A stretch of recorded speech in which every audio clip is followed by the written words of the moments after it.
So in the first part, we got two objects. Object 1, x1 of t being equal to 100 plus 5t.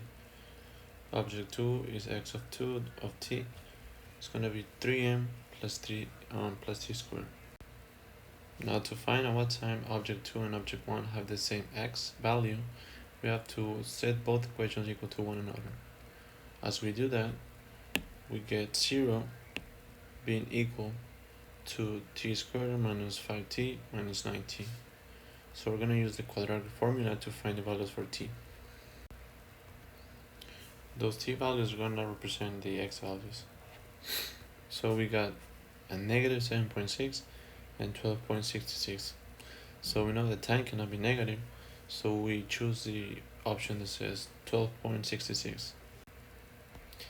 Next question says, at what time the velocity of object 2 is going to be equal to velocity of object 1.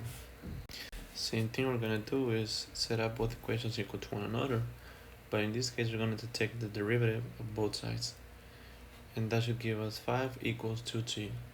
So 5 over 2 is the same thing as 2.5, so 2.5 seconds is going to be the time it takes object 2 have the same velocity of object 1.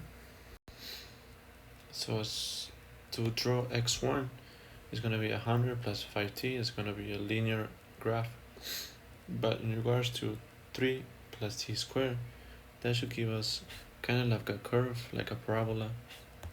So that's for x2.